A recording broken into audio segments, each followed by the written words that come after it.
네, 임신 경험이 있는 여성 10명 가운데 2명꼴로 인공 임신 중절, 즉 낙태를 해본 것으로 조사됐습니다. 정부의 낙태 조사 발표는 8년 만입니다. 그때보다 많이 줄었다지만 그래도 여전히 연간 5만 명으로 적지 않습니다. 먼저 이상화 기자입니다.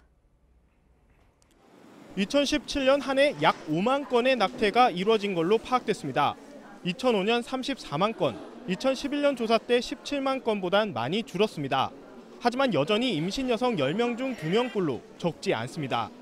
복지부가 한국보건사회연구원에 의뢰해 만 15살에서 44살까지 여성 10,000명을 조사한 결과입니다. 실제 낙태를 하지 않았지만 고려해봤다는 사람도 10%에 달했습니다. 복지부는 낙태 건수 감소가 성교육이 효과를 발휘한 걸로 분석합니다. 피임을 하는 경우가 늘었고 타후 피임약을 처방받는 사례가 많아졌다는 겁니다. 낙태 이후론 공부나 직장 생활 같은 사회 활동이 어려워질 것 같다. 경제 상태상 양육이 힘들 것 같다는 우려가 많았습니다.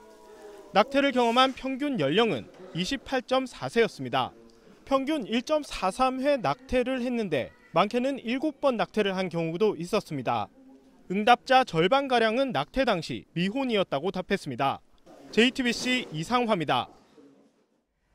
네, 복지부 조사로는 낙태가 줄었다지만 못 믿겠다는 반응이 많습니다. 의료계에선 한 해 40만 건이 넘는 것으로 보고 있습니다. 온라인에선 허가받지 않은 임신 중단약의 판매가 급증하고 있습니다. 배양진 기자입니다. 지난 2017년 한국여성정책연구원에서 내놓은 낙태 관련 조사 보고서입니다. 여성 2천여 명을 대상으로 온라인 조사를 했는데 임신 경험이 있는 사람 중 40%가 낙태를 해봤다고 답했습니다. 이번 복지부 조사 결과의 2배 수준입니다. 배재대와 연세대 연구팀은 빅데이터를 분석했습니다. 지난 10년간 인터넷 포털 사이트를 통해 낙태를 검색한 횟수가 비슷한 점을 근거로 낙태도 거의 줄지 않았을 거란 추정을 내놨습니다. 이 때문에 현장을 제대로 반영하지 못한 조사라는 평가가 많습니다. 자신이 범법을 했다고 말할 수 있는 여성도 없고 의사도 없습니다. 의료계에서 추산하는 한 해 낙태 건수는 적어도 40만 건. 음성적 낙태 시장이 줄어들지 않자 정부는 지난해 낙태 시술 의사를 처벌하겠다고 나섰습니다. 하지만 산부인과 의사들이 낙태 수술 거부로 맞서자 한 달도 안 돼 백기를 들었습니다. 온라인에선 처방 없이 임신 중단약을 매매하는 사례가 급증하고 있습니다. 적발된 건수만 2015년엔 12건에서 지난해엔 2,000건이 넘었습니다. 이 때문에 부작용이 발생해 병원을 찾는 환자도 늘고 있다고 전문의들은 말합니다. JTBC 배양진입니다. 네, 그런데 정부 조사에서도 낙태를 처벌하는 조항을 없애야 한다는 의견이 압도적으로 많았습니다. 75%가 처벌에 반대했습니다.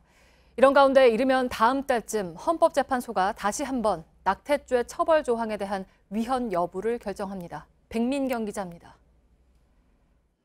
우리나라에서 낙태할 수 있는 경우는 크게 3가지입니다.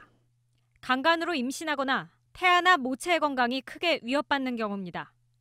시기도 임신 24주 내로 한정됩니다. 그 외의 경우는 예외 없이 수술을 받은 임신부도 수술한 의료인도 모두 처벌받습니다. 사실상 가족과 여성의 선택권은 없는 셈입니다. 가정 형편을 만약에 고려하고 생각을 한다면 일단 개인이나 가족이 결정을 해야 된다고 생각을 합니다. 복지부 조사에서 현 조항을 개정해야 한다고 답한 여성은 75.4%에 달했습니다. 병원 정보도 알기 어렵고 후유증이 생겨도 지금 혼자 앓고 있는 상황이다 보니까.